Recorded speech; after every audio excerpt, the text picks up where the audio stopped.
We're 1 day away from the opening of the next part of the tome for the Dead by Daylight anniversary, but we got a bug fix patch notes coming for 8.0.2 in just a moment. But before we do that, welcome back, Deadites and Ghost Speeders. If you're new to the channel, I am Old Head Gaming. If you want to stay up to date on all the latest horror ASM news, make sure you hit that subscribe button and turn on the notification bell. Let's hop over and we'll break over the patch notes right now. So they brought some content. Let's see. In the Forgotten Ruins map, at least 4 hooks are now always available in the dungeon section of the map. Okay. In the Forgotten Ruins map, passage locations have been adjusted to avoid directly beside vaults and pallets. That's fair. Passage interaction time has been extended to 0.15 seconds for survivors and shortened to 0.25 seconds for killers. All right. Makes sense.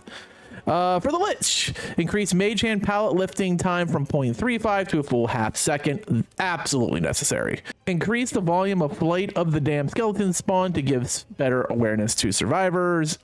Add on Ring of Telekinesis, activates a mage hand on upward pallet, increase your general vault speed by 10% for the next 8 seconds. And finally, for the Lich, add on Vorpal Sword, increasing time to break pallet from 2.2 seconds to 3.2. Ew, a full second? Is that really necessary? Bug fixes anniversary. A fix initially caused some visual effects appear late when the player was this far away from approaching the location when they appeared. Canceling the invitation pillar interaction no longer causes the gold filter visual effect to linger and fail to respawn the scroll atop the pillar. Dancing marionettes no longer clip when the ceilings of underground complex, and survivors' pool of blood no longer disappear very rapidly after effect of quiet mode ability is over. Archives fixed an issue where progress could not be made in some iterations of the Bronze Age challenge. Fixed an issue where multiple recent tomes were using the same cover color in the compendium screen across the archive. All right, well, now we got some character fixes. Fixed an issue where Vecna hand teleports away from the survivor for a frame at the end of the assimilate animation.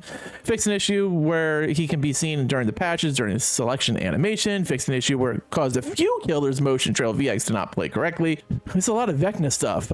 Fixed an issue with Vecna's no longer being distorted when players change to first person FOV while full screen, window full screen, ultra wide monitor.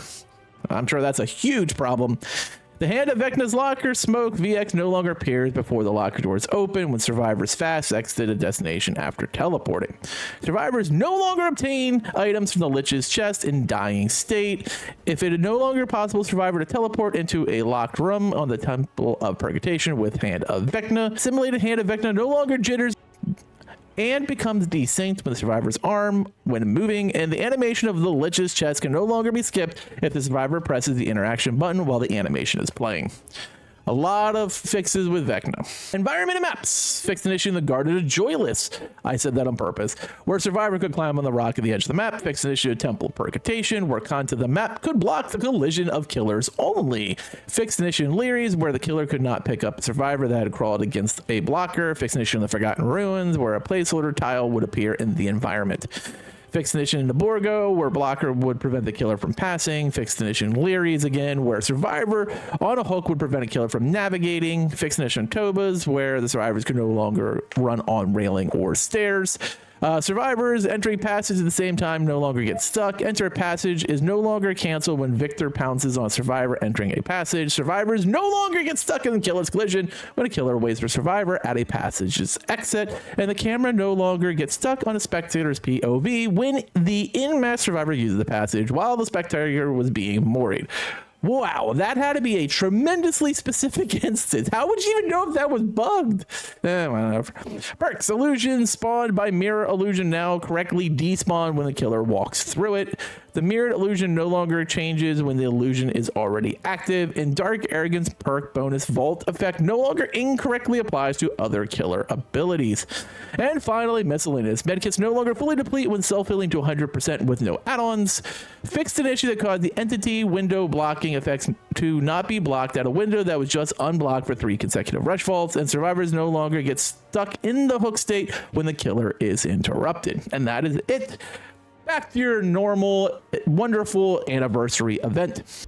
And there you have it. Other than like a slight buff nerf to Vecna, not a whole lot going on. Fix some shit across all the maps and perks, and you know, it wasn't a very big deal. Like most bug fix patches, this isn't a huge thing, but it does help some stuff. And I think the biggest thing, believe it or not, is the 4 hooks guaranteed in the like dungeon part of the Borgo, because like there'd be times where I was playing on the map before that, and there might be like 1 hook that spawned. You're like trying to like hook a second survivor, like where the hell do I put them? So I think that is the biggest thing of this entire thing. Maybe giving Vecna's hand a little bit more time on holding up pallets. I mean, I don't know. There's not a lot to this. Let me know, though. Are you enjoying the event? I will actually be live again tonight at 5:30 playing the Dead by Daylight event. Probably playing mostly Survivor with the community because I haven't done a stream in 7 days and I want to be with you guys. So let me know, though, what you think of this bug fix patch, if anything actually stood out to you, or it didn't. I don't care either way. I mean, this is a pretty relatively calm bug fix patch anyway, but I want to hear your thoughts in the comments. As always, thank you for watching, and later, mates.